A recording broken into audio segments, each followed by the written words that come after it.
Up to Constantine. And Marcus dies anyway. So does Tina. So do you. He's not negotiating in good faith, he's trying to take everything I care about. I'm not something you own, Emma snapped. But even as she said it, she felt the pull. The way Luca was looking at her, possessive, protective, intense, like she was the only thing in the room that mattered. No, Luca agreed, stepping closer. You're not. But you are something I will protect. With everything I have. The air between them felt charged, electric. Tina cleared her throat. Should I leave you two alone? Or no? Luca said, breaking eye contact with Emma. You need to see what we're dealing with. Marco. He looked at one of his men who had appeared in the doorway. Show her. The man, Marco, apparently entered with another tablet. We've located Marcus Morrison. He's being held at a warehouse on the south side. Constantine property. But here's the interesting part. He pulled up surveillance footage. They took him 3 hours ago. Before Tina arrived here. Before we separated them. Emma's mind raced. So they were already planning this. The text about me sending them there was theater, Luca finished. Constantine wanted you to feel guilty, wanted you to think your choices led to this. But he was always going to take someone. He's trying to show me he can touch anyone I'm connected to. We need to get Marcus out, Tina said, her voice shaking. Please. He's just a graphic designer. He has nothing to do with any of this. We will, Luca's voice was certain, but we do it carefully. Constantine expects me to rush in, make mistakes. Instead, we plan. He turned to Marco. How many men does he have at the warehouse? 8, visible. Probably more inside. Then we bring 20.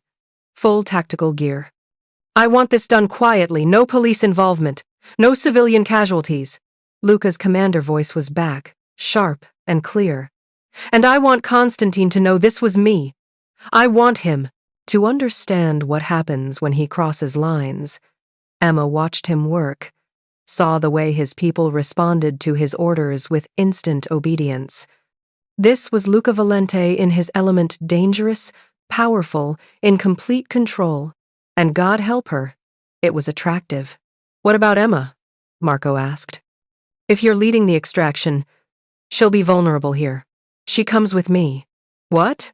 Emma and Tina said. Simultaneously. You're taking her into a combat situation?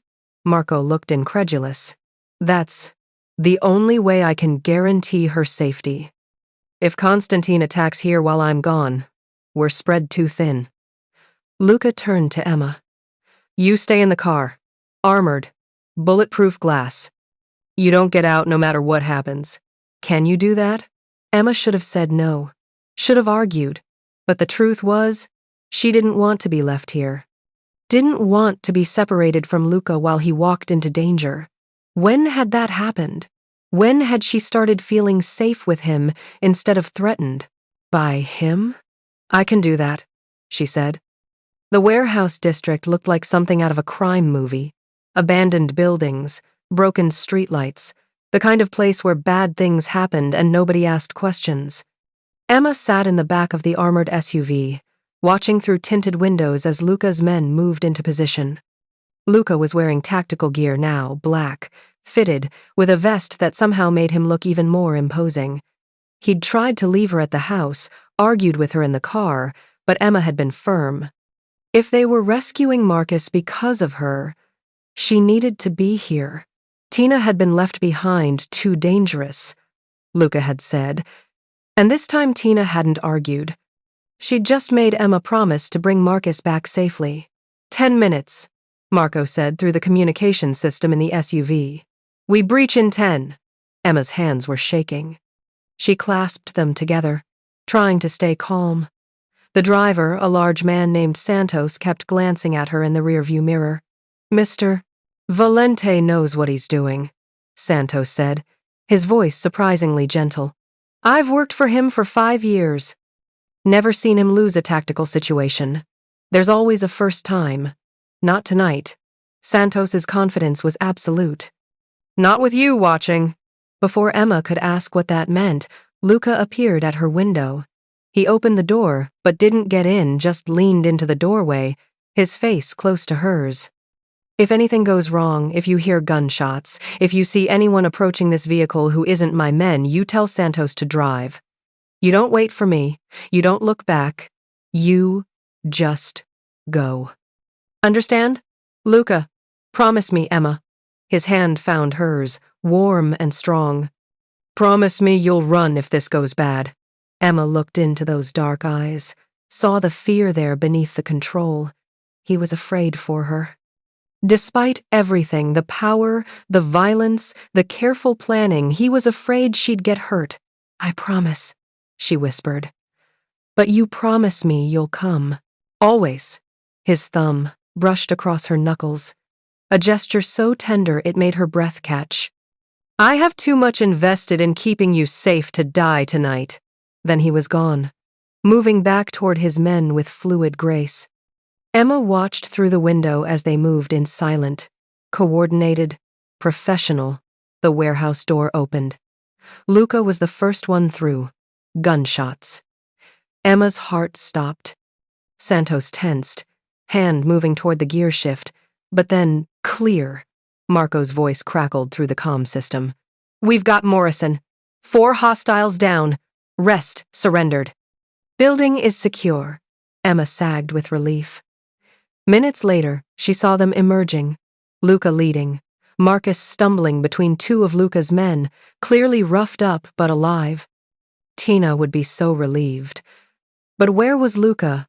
Appeared at the vehicle again, and Emma's stomach dropped. There was blood on his shirt. Not a lot, but enough. You're hurt, she said as he climbed in next to her. Flesh wound. Barely. Counts. But he was favoring his left side, she noticed. Marcus is safe. We're taking him to a private doctor, getting him checked out. Then he goes into protective custody like Tina until this is over. Luca, you're bleeding. I'm fine. But his voice was tight with pain. Santos, drive. Back to Lake Forest. And someone get Constantine on the phone. We need to talk. The drive back was tense. Emma watched Luca try to hide his injury, saw the way he pressed his hand against his side when he thought she wasn't looking. Finally, she couldn't take it anymore. Let me see. Emma. Let me see. She used the same commanding tone he'd used on her, and to her surprise, it worked. Luca lifted his shirt, revealing a gash along his ribs, not deep, but bleeding steadily. Emma pulled off her sweater, wadded it up, and pressed it against the wound. Luca hissed in pain. Sorry, she murmured, maintaining pressure. You need stitches. I've had worse. But he didn't pull away. Instead, his hand came up to cover hers, holding her there. Thank you. For caring. I care about people not dying in front of me. Don't read too much into it. But they both knew she was lying. The private doctor met them at the Lake Forest house, a discreet man named Dr. Shaw, who asked no questions and carried a medical bag that suggested he did this sort of thing regularly. He stitched Luca up in the study, while Emma paced outside, ignoring Mrs. Chen's attempts to give her tea. When Dr. Shaw finally emerged, he gave Emma a knowing look. He'll be fine. 12 stitches, some bruising, but nothing serious. Keep the wound clean, watch for infection. And try to keep him from doing anything strenuous for at least 48 hours. Good luck with that, Emma muttered. Doctor. Shaw smiled. That's what I told him you'd say. When Emma entered the study, Luca was buttoning a fresh shirt, moving carefully. The bloodied tactical gear was gone, replaced by dark jeans and a white dress shirt he'd left, partially open. The bandage was visible beneath the fabric. You should be resting, Emma said. I should be meeting with Constantine. Luca's phone had been buzzing constantly. He's agreed to a sit-down. Tomorrow night. Neutral territory. So it's almost over? Maybe. Luca's expression was guarded. Or maybe it's just beginning. Constantine doesn't surrender easily. Neither do I. Emma moved closer, unable to help herself. You could have been killed tonight. But I wasn't. You could have been. Her voice cracked slightly. Because of me. Because I sent a stupid text message. No. Luca closed the distance between them in 2 strides. Because Constantine is a greedy bastard who saw an opportunity. Because this life I've chosen makes everything I care about a target. Because, he stopped, jaw tightening. Because I couldn't stay away from you 3 months ago. And I'm paying for that now. Regretting it? His hand came up, cupping her face with surprising gentleness. His thumb traced her cheekbone, and Emma felt heat flood through her despite everything. Not even a little, he murmured. The air between them was charged, heavy with unspoken things. Emma knew she should step back, maintain distance, remember that this man was dangerous in every possible way. Instead, she leaned into his touch. This is a bad idea, she whispered. Terrible, Luca agreed. But he was leaning closer, his eyes dropping to her lips. You're injured. I'm fine. We barely know each other. I know enough. His other hand found her waist, pulling her closer. I know you're brave, strong, that you cry during sad commercials and sing in your car, that you've been thinking about me as much as I've been thinking about you. That doesn't mean Emma. Her name on his lips was almost reverent. Tell me to stop. Tell me you don't want this, and I'll walk away. I'll protect you, keep you safe. But I won't. I won't cross this line unless you want me to. Emma's heart was racing. Every logical thought screamed at her to say no, to maintain boundaries, to remember who and what he was. But when she looked into his eyes, she didn't see a monster. She saw a man who'd been willing to die tonight to save someone who mattered to her, who'd looked at her like she was precious when everyone else saw her as ordinary, who made her feel alive in a way she'd never felt before. Don't stop, she whispered. Luca's control shattered. His mouth found hers with a hunger that stole her breath, his hands sliding into her hair, angling her head to deepen the kiss. Emma gasped against his lips, and he took advantage, his tongue sweeping into her mouth in a way that made her knees weak. She'd been kissed before, but never like this. Never with this intensity, this desperate need. Luca kissed her like she was oxygen and he'd been drowning. Her hands found his chest, felt the hard muscle beneath the soft shirt, the rapid beating of his heart that matched her own. When her fingers accidentally brushed his injured side, he hissed in pain. Emma pulled back immediately. I'm sorry. Don't apologize. His voice was rough, strained. Don't you dare apologize for that. He pulled her back, but gentler this time.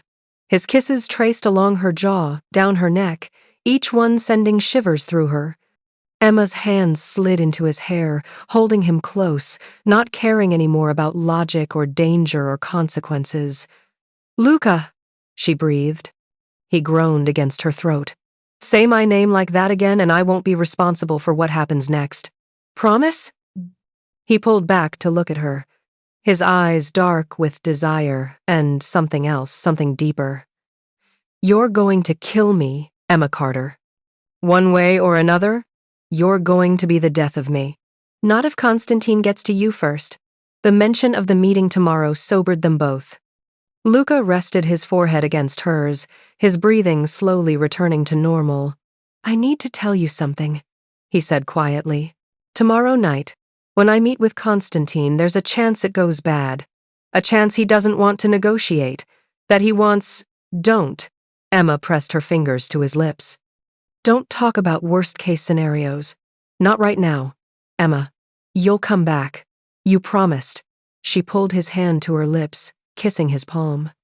And I believe you. You shouldn't. People in my world promises don't mean much when bullets start flying. Then don't get shot at. Despite everything. Luca laughed. A real, genuine laugh that transformed his face. It's not that simple. Sure it is. Just come back to me. Emma met his eyes. Because I need you to. It wasn't quite saying, I need you. Wasn't quite admitting how deep this had gotten in just 2 days. But it was close enough. Luca's expression softened in a way she'd never seen. I will. I swear it. He kissed her again, softer this time, tender. And Emma let herself believe just for this moment that maybe, somehow, they could survive this. That maybe something good could come from the disaster her drunken text had started. When they finally pulled apart, Luca kept her close, his arms wrapped around her like he was afraid to let go. Stay with me tonight, he said. Not like that. Just stay. I sleep better when I know you're safe. Emma knew she should say no, should maintain some boundary, some distance. But she also knew she didn't want to spend the night alone in that beautiful guest room, wondering if Luca was okay. Okay, she whispered. I'll stay. Emma woke to sunlight and the feeling of being watched. She opened her eyes to find Luca propped on one elbow beside her, his dark eyes studying her face like he was memorizing it. They were in his bed, a massive thing in the master suite, where he'd brought her last night. True to his word, he'd just held her, his arms wrapped around her while they talked in the darkness. About everything and nothing. Her childhood in Indianapolis, his father's, death that had thrust him into this life too young, the weight of responsibility, the loneliness of power. Emma had fallen asleep to the sound of his heartbeat, feeling safer than she had in days. How long have you been awake? She asked, her voice rough with sleep. An hour. Maybe more. His finger traced the curve of her cheek. You talk in your sleep. Emma felt her cheeks flush. What did I say? Mostly nonsense. Something about a cat named Muffin and burnt toast. His lips quirked. And my name? A few times. I did not. You did. He leaned closer, kissing her softly. It was nice, knowing I was in your dreams. Emma wanted to sink back into this moment, forget about everything waiting outside this room. But reality intruded in the form of Luca's phone buzzing insistently on the nightstand. He sighed, reaching for it. Marco, what is it? Emma watched his expression change as he listened, going from relaxed to alert to dangerous in seconds. When? A pause. How many? Another pause. No, we stick to the plan. Meeting happens tonight as scheduled. He ended the call and looked at Emma. Constantine moved Marcus again. Different location. He's trying to show me he still has leverage. Is Marcus okay? For now. Constantine knows killing him would end negotiations immediately. Luca sat up, wincing slightly at the pull on his stitches. But he's making a point. That he can move pieces around the board whenever he wants. So, what do? We show him he's not the only one who can make moves. Luca stood, moving to his closet. I need you to stay here today. In this house. Preferably in this room. Luca, please, Emma. He turned to face her, and the vulnerability in his expression stopped her protest. Tonight is going to be dangerous. Constantine and I, we're going to sit across from each other and negotiate your life like it's a business transaction. And I need to do that knowing you're here. Safe. Where nothing can touch you. Emma pulled, the sheet around herself, suddenly feeling exposed. What if he doesn't negotiate? What if he just... Then I deal with it. Luca's voice was cold now, the killer beneath the lover. But one way or another, this ends tonight. The day crawled by with agonizing slowness. Emma tried to distract herself. Reading, watching movies, talking to Tina on the phone. Marcus was recovering, furious but physically okay. But her mind kept circling back to Luca, to the meeting, to all the ways tonight could go wrong. Mrs. Chen brought her lunch, then dinner, both barely touched. As the sun set, Emma found herself pacing the bedroom, watching the driveway for any sign of Luca's return. He'd left at 6, dressed in a black suit that made him look like death incarnate. He'd kissed her goodbye like he was going to war. Maybe he was. 8 o'clock came and went, then 9. Emma's phone remained silent. At 9:47, headlights finally swept across the driveway. Emma ran downstairs, her heart in her throat. The front door opened, and Luca walked in. With Victor Constantine beside him, Emma froze. Constantine was older than she'd expected, maybe late 40s, with silver at his temples and cold blue eyes that assessed her like a piece of meat. "So this is the girl causing all the trouble," Constantine said, his voice smooth and cultured. "I see the appeal, Valente, but is she really worth all this?" "Yes." Luca's voice was flat, dangerous. "She is. Then let's settle this like gentlemen." Constantine moved into the living room like he owned it. "Your terms the Southside territory I want, in exchange for everyone's safety. Her friend, the boyfriend. All of it ends tonight." Emma looked at Luca, saw the tension in his shoulders. "You're giving him what he wants? I'm giving him some of what he wants. In exchange for everything I want." Luca's eyes never left Constantine. "But there are conditions." "Of course there are." Constantine smiled. "You Valentes always did complicate. Simple transactions. The territory you can have. But Emma and everyone connected to her, they're untouchable. Forever. You so much as look at them wrong, and this treaty ends." Violently. "Acceptable. And you back off the shipping routes through the port. That's mine. Has been for 3 generations. Constantine's smile tightened. "That wasn't part of our discussion." "It is now." Luca's voice dropped lower. "You brought civilians into this, Victor. Threatened innocents to get to me. That's a line you don't cross without consequences. So I get territory but lose revenue? You get to live. I'd call that a fair trade." The two men stared at each other, the air crackling with tension. Emma held her breath, watching what felt like a chess match, played with lives instead of pieces. Finally, Constantine laughed. "You're your father's son, I'll give you that. Ruthless when it counts." He extended his hand. "Deal. The territory for the shipping routes and everyone's safety." Luca didn't take the hand immediately. "Your word? Your actual word, Victor? Because if you break it, you'll kill me." "Yes, I understand. You have my word." Constantine's smile was sharp. "Though I notice you're not asking for yours in return. You know my word is good, that I do." Finally, they shook hands. Constantine turned to Emma. "Enjoy your freedom, Miss Carter. You've caused quite the disruption. Impressive for a bartender." "Catering staff." Emma corrected automatically. Constantine's laugh was genuine this time. "Spirit. I like that. Shame she's yours, Valente. I could use someone with that kind of fire. Try touching her and find out what happens to men who break deals with me. Wouldn't dream of it." Constantine moved toward the door, then paused. "One more thing. Marcus Morrison, where should I have him delivered?" "Oak Park. Tina's protection detail will collect him." Luca's expression remained hard. "Unharmed, Victor. Ordeal's off. He'll have a few bruises, but nothing permanent." My men got enthusiastic. Constantine nodded once. "Pleasure doing business with you, Valente."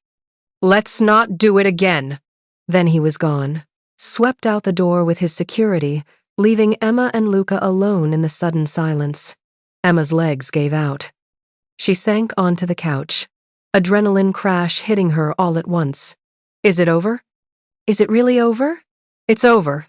Luca moved to the bar, poured 2 glasses of whiskey with shaking hands, the first sign of stress he'd shown. "You're safe. Tina's safe. Marcus is safe. But you gave up territory, revenue. For us." "Yes." "Luca, Emma." He brought her the glass, sat beside her. "I've spent my entire life building power, territory, control. I've sacrificed relationships, happiness, everything normal people take for granted. And for what? So I could be feared? So I could die alone in a big house surrounded by people who only care about my money?" He took her hand, laced their fingers together. "Then you sent me that text, and suddenly I remembered what it felt like to want something more than power, to care about someone more than a deal." His eyes met hers. "The territory? The money? I can get that back. But you, his voice cracked. I couldn't get you back. Not if Constantine took you. So yes, I gave it up. And I'd do it again. Emma's eyes filled with tears. You're crazy. Probably. He pulled her close, kissing her forehead. But I'm crazy about you. So it works out. Emma laughed through her tears, then kissed him properly. This kiss was different from last night. Less desperate, more certain. A promise instead of a question. When they pulled apart, Luca was smiling. Really smiling, in a way that made him look younger, lighter, free. So what now? Emma asked. I can go home? Back to my life? If you want. But his arms tightened around her.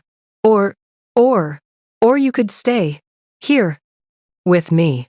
He said it quickly, like he was afraid she'd say no. Not as a prisoner. Not because you have to. But because you want to. Because these past few days, having you here, it's made this house feel like something other than a prison for the first time since my father died. Emma's heart raced.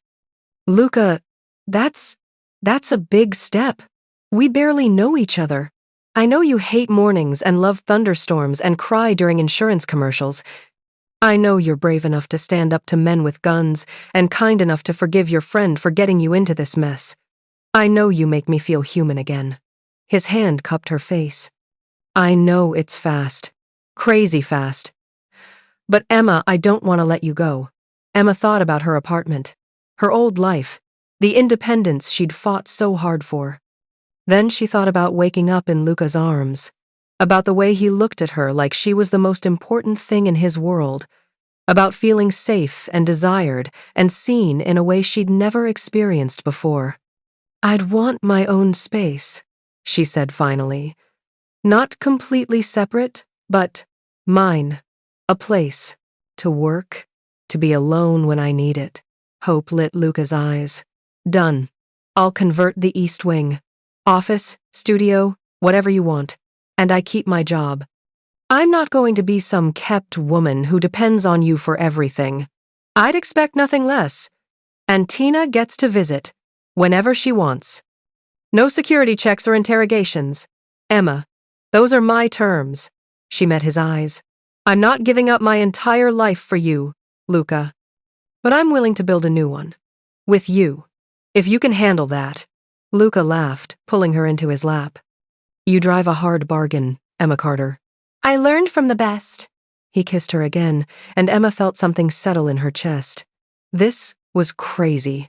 Impulsive. The kind of decision she never would have made 3 days ago. But 3 days ago, she'd been a different person. Someone who played it safe, who colored inside the lines, who'd never sent a flirty text to a dangerous man. That Emma had been afraid to live. This Emma was ready to dive in, head first. 3 months later, Emma stood in what used to be the East Wing, and was now her studio. Floor-to-ceiling windows let in the autumn light, illuminating the drafting table Luca had bought her, the state-of-the-art computer setup. The walls where she'd hung her favorite design work, this space was hers. In a house that had felt like a prison, this room felt like freedom. You're doing that thing again, Tina said from the doorway. She visited twice a week now, had her own room on the second floor, and had grudgingly admitted that maybe Luca Valente wasn't entirely terrible. What thing? That dreamy smile thing. The, I can't believe this is my life look. Tina came in, bringing the smell of the cookies, Mrs. Chen was baking downstairs. It's disgusting. I love it. Emma laughed. Shut up. How's the freelance work going? Good. Really good, actually. Emma gestured to her computer screen, where a logo design was in progress. I got 3 new clients this month. Word of mouth is spreading. And Luca is still Luca. Emma's smile softened. Dangerous, infuriating, overprotective, but he's trying. He asks before making decisions that affect me now. Well, most of the time. Character growth. I'm impressed. The truth was, the past 3 months had been an adjustment. learning to live with Luca, to navigate his world while maintaining her own identity. There had been fights, explosive ones, where Emma refused to be controlled and Luca struggled with his instinct to protect her from everything. But there had also been compromise, growth, understanding, and love. Definitely love, even if neither of them had said the words yet. As if summoned by her thoughts, Luca appeared in the doorway. He was in casual clothes, jeans, and a black sweater, but he still moved with that predatory grace that made Emma's pulse quicken. "Ladies," he said, nodding to Tina. "Marcus is here. He brought Thai food. Thank God I'm starving." Tina hopped off the desk. "Mrs. Chen's cooking is amazing, but a girl needs her pad Thai fix." She left, and Luca moved into the room, coming to stand behind Emma. His arms wrapped around her waist, his chin resting on her shoulder. "Good day?" he murmured. "Very good." Finished the Morrison account, started 2 new projects. Emma leaned back against him. "You?" "Boring meetings. Territory discussions. The usual." He pressed a kiss to her neck. "Much better now." Emma turned in his arms, studying his face. The sharp angles were familiar now. Beloved. She could read his moods in the set of his jaw, the temperature of his eyes. Right now, he looked peaceful. Content in a way she'd never seen him before they met. "I love you," she said, the words spilling out before she could stop them. Luca went very still. "What?" "I love you." Emma's heart was racing, but she didn't take it back. "I know it's fast. I know it's crazy. I know everything about this is unconventional and probably unhealthy by normal relationship standards. But I don't care. I love you, Luca Valente." For a long moment, he just stared at her. Then his hands came up to frame her face, and when he kissed her, it was with a tenderness that made her eyes sting. "I love you too," he breathed against her lips. "God, Emma, I've loved you since that night at the gala. Since you looked at me like I was just a man instead of a monster. Since you sent that ridiculous text that turned my world upside down. Hey, that text saved you from a lifetime of loneliness. It did." He kissed her again, deeper this time. "Best worst decision you ever made." "Definitely." They stood there in the golden afternoon light, wrapped in each other, and Emma marveled at how her life had changed. How a moment of wine-fueled courage had led her here to this man, this life, this unexpected happiness. It had started with a text message. 21 minutes later, he'd been at her door. And now, 3 months later, she couldn't imagine her life without him. "Marry me," Luca said suddenly. Emma pulled back. "What?" "Marry me." He was already reaching into his pocket, pulling out a small velvet box that suggested this hadn't been quite as spontaneous as it seemed. "I know it's fast. I know we should probably wait. But I also know I want to spend the rest of my life with you. I want to wake up next to you every morning. I want to give you everything you've ever wanted and some things you didn't know you needed. I want—" "Yes." He blinked. "Yes?" "Yes. You insane, overprotective, wonderful man. Yes, I'll marry you." Emma laughed at his shocked expression. "What? Did you think I'd say no? I thought you'd want time to think about it, to be logical and practical, and I was logical and practical my whole life. It was boring." Emma took the box from him, opened it to reveal a stunning diamond that caught the light and threw rainbows across the walls. "This, though? This is exciting. Terrifying." "Perfect." Luca slid the ring onto her finger with shaking hands. "I'm going to spend the rest of my life making sure you never regret this." "I know." Emma pulled him down for another kiss. "Now come on. We have to tell Tina before she eats all the pad thai." They walked downstairs, hand in hand, toward the sound of laughter from the kitchen, toward their friends, their life, their future. Emma had sent a flirty text to a ruthless mafia boss. 21 minutes later, he'd been outside her house. 3 months later, she was wearing his ring. And somehow, impossibly, it was the best decision she'd ever made. 1 year later. The wedding was small, just close friends and family in the garden of the Lake Forest house. Tina stood as maid of honor, crying through the entire ceremony. Marcus took photos, having quit his graphic design job to become a photographer with financial backing from Luca, though they pretended it was a loan. Emma wore a simple white dress and carried wildflowers. Luca wore a black suit that made him look like he'd stepped out of a magazine. When the officiant pronounced them married, he kissed her like he'd been waiting his whole life for this moment. Maybe he had. The reception was elegant but warm. Mrs. Chen had outdone herself with the food. Emma danced with her new husband under string lights, feeling like she was living in a dream. No regrets? Luca murmured in her ear.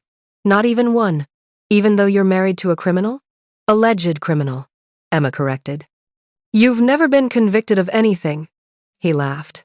That's my girl, always finding the loopholes.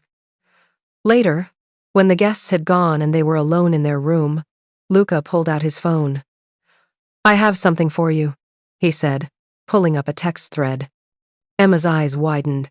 It was their original conversation, the one she'd sent drunk that night, thinking she'd deleted it in panic the next morning. Took me 3 months to work up the courage, but here I am, still thinking about that night. Hope. I'm not being too forward, but something tells me you appreciate directness. Emma Carter. You saved it? Emma asked. Of course I saved it. It's the text that changed my life. He pulled her close. The moment I got this, I knew I'd do anything to keep you. I just didn't know how much anything would turn out to be. Was it worth it? Giving up territory? Making deals? Letting me turn your controlled life into chaos? Luca looked at her, his wife now, and smiled. Every second, every sacrifice, every risk. He kissed her softly. You're worth everything, Emma Valente. Emma, she was still getting used to the new last name, pulled him down to the bed, laughing as he went willingly. Show me. And he did. All night long, he showed her exactly how much she meant to him. How a reckless text and 21 minutes had led them here to each other, to this life, to this impossible, perfect love. Some people would say Emma was crazy for marrying a man like Luca Valente, for choosing this dangerous world, this complicated life. But Emma had learned something important over the past year. Sometimes the craziest decisions lead to the most beautiful destinations. As dawn broke over Lake Forest, painting the sky in shades of pink and gold, Emma lay wrapped in her husband's arms. She traced the scar on his ribs, the one from that first night, when he'd gotten hurt saving Marcus, a permanent reminder of what he'd risked for her. What are you thinking about? Luca's voice was rough with sleep, his fingers trailing lazy patterns on her bare shoulder. That night, when everything changed, Emma tilted her head to look at him. Do you ever wonder what would have happened if I hadn't sent that text? If I'd listened to my better judgment? Every day, his arms tightened around her. I think about how close I came to never knowing you, to spending my whole life in that cold, empty version of myself. He pressed a kiss to her temple. I would have survived, built my empire, died old and powerful and completely alone. That's depressing. That's honest. Luca shifted so he could look at her properly, his dark eyes warm in the early morning light. You saved me, Emma. Maybe not in some dramatic, obvious way, but you made me remember I was human, that I could feel something other than anger or ambition. I think you give me too much credit. You were already changing. You just needed a reason. You were the reason. He traced her lips with his thumb. 21 minutes. That's how long it took me to get to your apartment after you sent that text. Do you know why? Because you're efficient. Because I'd already planned for it. For 3 months, I had a route mapped out, security positioned, contingencies in place. Just in case you ever reached out. His smile was slightly sheepish. I told myself it was about protection, about being prepared for any scenario. But the truth? I was hoping. Every single day, I was hoping you'd use that number. Emma felt her throat tighten. You never said I couldn't. Admitting it would have made it real. Would have made you a target before I could protect you. He cupped her face. But I thought about you constantly. That look in your eyes when I gave you my number. Half terrified, half intrigued. I couldn't get it out of my head. So when I finally texted, I was terrified and relieved in equal measure, because I knew it meant everything was about to change. That I'd have to choose between keeping you at a distance and keeping you safe. His eyes darkened. And I chose you. Every time. I'd choose you every time. Emma kissed him, pouring everything she felt into it: love, gratitude, wonder at how her life had transformed. When they broke apart, both breathing hard, she smiled against his lips. So what now? We've survived the drama, defeated the villain, got the happy ending. She traced the line of his jaw. What does normal life look like for Mr. and Mrs. Valente? Well, I have a meeting with the mayor on Tuesday about the waterfront development project, Luca, and Marco wants to discuss expansion into the western suburbs, Luca Valente. If you tell me about business meetings on our wedding night, he laughed, rolling her onto her back, hovering over her with that predatory grace that still made her pulse quicken. Fine. Normal life looks like this. Waking up next to you, fighting with you about my overprotective tendencies, watching you build your design business into something amazing while I try not to threaten every client who doesn't appreciate your talent. You promised you'd stop doing that. I promised I'd try. He kissed her neck. There's a difference. Emma laughed, her hands sliding into his dark hair. We're going to have to work on your understanding of promises. We have a lifetime to work on it. A lifetime, Emma echoed, the words settling over her like a benediction. A year ago, she couldn't have imagined this, couldn't have pictured herself here, married to Luca Valente, planning a life that balanced his dangerous world with her creative dreams. But somehow, impossibly, it worked. They worked. I love you, she whispered. Even when you're being overprotective and impossible, I love you too. Even when you're being reckless and stubborn, he kissed her softly. Especially when you're being reckless and stubborn. It keeps life interesting. Oh, I'll give you interesting. Emma pulled him down, and for a while, there were no more words. Just touch, heat, the perfect synchronicity of two people who'd found each other against all odds. Later, much later, they lay tangled together, the morning sun now streaming fully through the windows. Luca's phone buzzed with what Emma knew would be work, life, the endless demands of his position, but he ignored it. For once, he just held her and let the rest of the world wait. Thank you, he said quietly. For what? For being brave enough to send that text. For trusting me when you had every reason not to. For choosing this life, this chaos. Me, his voice roughened. For loving the monster. You're not a monster. Emma turned in his arms to face him fully. You're a man who does what he has to do to protect what's his. Who built something from nothing after losing his father too young. Who loves fiercely and completely when he lets himself. She kissed him gently. You're my husband. And I wouldn't change a single thing about you. Not even the criminal empire? Alleged criminal empire, she corrected, making him laugh. And no. Because that empire keeps people safe, provides jobs, maintains order in parts of the city that would fall to chaos without it. She'd learned this over the past year, the complicated truth of Luca's world. You're not a villain, Luca. You're just morally complex. That's one way to put it. It's my way. And I'm your wife now. So you have to accept my interpretation. Is that how marriage works? That's exactly how marriage works. They spent the rest of the morning in bed, ignoring phones and responsibilities, just being together.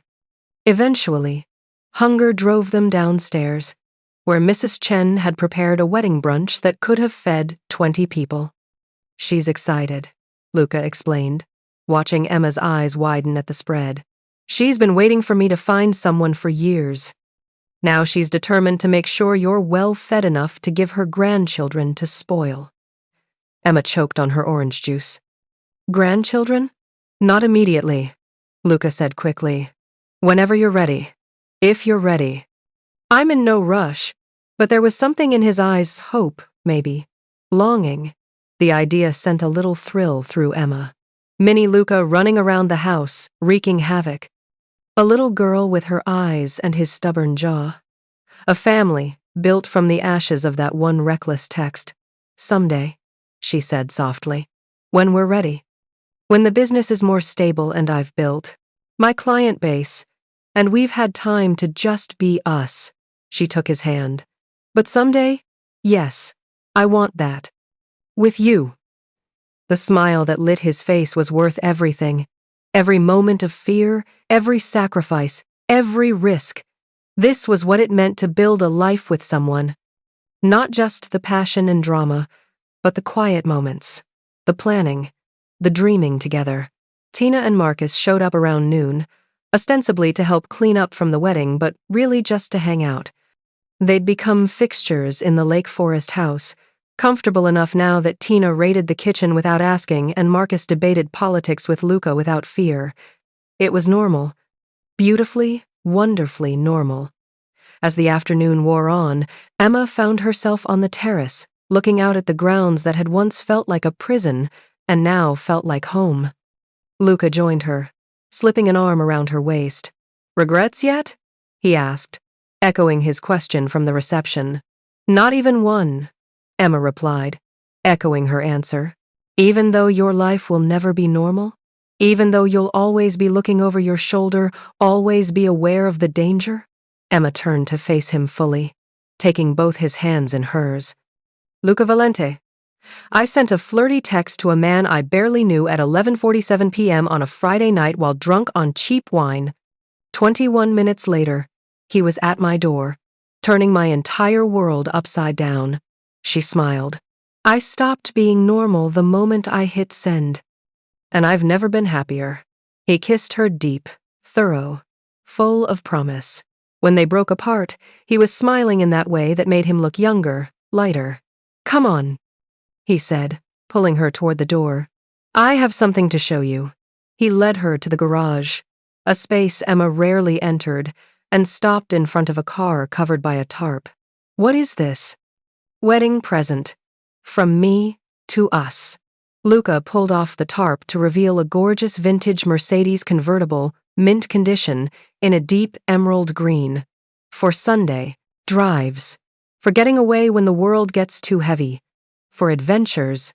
Emma's eyes filled with tears. It was perfect, classic, beautiful, full of possibility. How did you know I wanted? You mentioned once that your grandmother had a car like this. That she'd take you driving when you were little, top down, singing at the top of your lungs. He handed her the keys. I thought maybe we could make new memories. Start our own traditions. Emma threw her arms around him, holding tight. This man who'd been a stranger a year ago, who'd scared her and intrigued her in equal measure, who'd turned out to be the greatest adventure of her life. Thank you, she whispered against his chest, for everything, for this car, this house, this life, for being exactly who you are. Thank you for sending that text. He pulled back to look at her. Best 21 minutes of anticipation of my entire life. They took the car out that evening, driving along Lakeshore Drive with the top down. Despite the autumn chill, Emma sang off-key to the radio while Luca drove, one hand on the wheel, one hand holding hers. The city lights sparkled to their right. The lake stretched dark and endless to their left. Somewhere behind them was the life they'd built, complicated and dangerous and perfect. Somewhere ahead was the future they'd create together. But in this moment, there was just this. The wind in their hair, the music too loud, the feeling of complete, absolute freedom.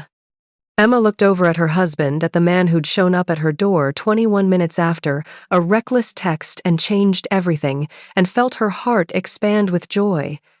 She'd been drunk and stupid and brave. She'd sent a message to the most dangerous man she'd ever met, and somehow, impossibly, it had led her here, to love, to happiness, to home. "What are you thinking about?" Luca called over the wind. "That I'd do it all again," Emma shouted back. "Every single moment. Even the scary parts? Especially the scary parts. They led me to you." Luca's laugh was pure joy. He squeezed her hand, pressed his foot to the accelerator, and they flew down the highway like they were running toward something instead of away from it. And in a way, they were, running toward their future. Their life. Their forever. It had started with a text message. It had continued with 21 minutes of anticipation. And it would last a lifetime of love. The end. Please subscribe.